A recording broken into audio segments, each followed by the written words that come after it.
160 शब्द प्रति मिनट की स्पीड से यह डिक्टेशन होगा। तो आइए देर ना करते हुए 5 सेकंड बाद स्टार्ट करेंगे।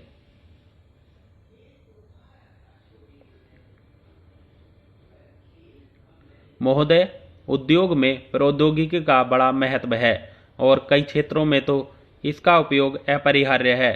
उद्योग ने कई बार यह शिकायत की है कि देश में विकसित ज्ञान या जानकारी का उपयोग अभी करना संभव नहीं है, क्योंकि अभी तक इनका विकास इतना नहीं हुआ कि उत्पादन विधियों में उन्हें उपयोग किया जा सके।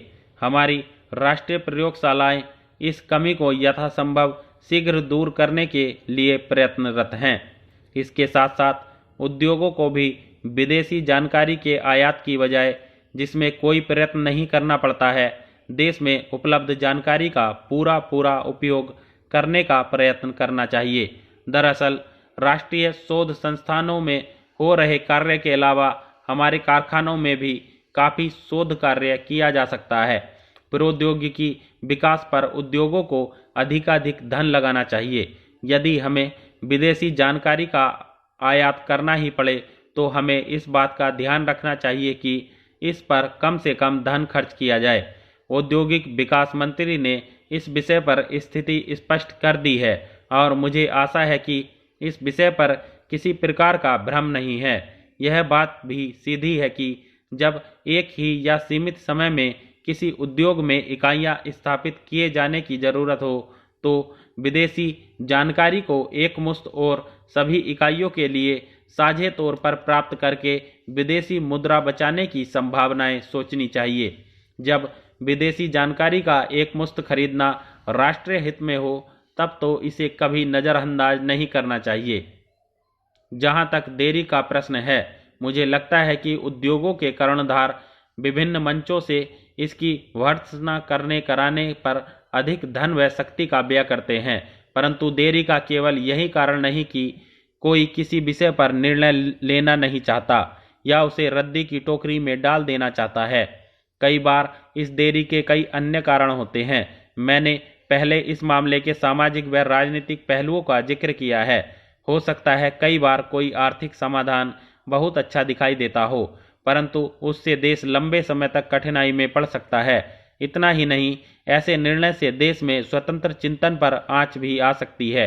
ये चीज़ें आर्थिक समस्याओं के हल की अपेक्षा स्वतः कम महत्व की नहीं होती। सभापति महोदय, यद्यपि भारत सरकार विज्ञान के महत्व को अच्छी तरह समझती है और हर तरह से विज्ञान को प्रोत्साहन देती है, फिर भी हम देखते हैं कि हमारे देशवासियों का दृष्टिकोण अब तक वैज्ञानिक या राष्ट्र नहीं बन पाया और अभी इस दिशा में बहुत कुछ करना शेष है। मेरे विचार में यदि हमें आगे बढ़ना, अपनी जनता का जीवन स्तर ऊंचा उठाना और उसकी खुशहाली के लिए आवश्यक चीज़ें उपलब्ध करनी है, तो भारत में भी और अन्य देशों में भी विज्ञान पर बहुत ज़्यादा ध्यान देना चाहिए। एशिया और अफ्रीका में ही सभ्यता और दर्शन पहले फले फूले और सैकड़ों वर्षों तक ये दोनों शेष विश्व के नेता रहे, परंतु ये दोनों विदेशी प्रभुता और साम्राज्यवाद के शिकार हो गए। केवल इसलिए नहीं कि यहाँ अंदरूनी झगड़े प्रारंभ हो गए थे, बल्कि इसलिए भी कि ये विज्ञान और प्रौद्योगिकी में पिछड़ गए थे। सैकड़ों वर्षों की गुलामी के बाद ये दोनों प्राचीन महाद्वीप अधिकांशतया स्वतंत्र हो चुके हैं। केवल 1-2 स्थान शेष हैं जहाँ स्वतंत्रता की लड़ाई अभी चल रही है।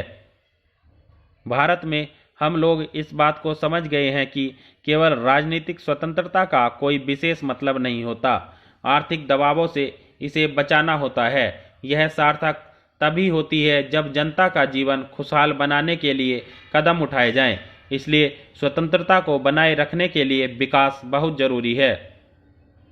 आजकल एशिया और अफ्रीका के देश विकास के कठिन काम में जुटे हुए हैं। अधिकांश इलाकों में इसका अर्थ यही होता है कि रूढ़िवादी तरीकों की जगह आधुनिक तरीके अपनाए जाएं। परिवर्तन और प्रगति की कुंजी है प्रौद्योगिकी।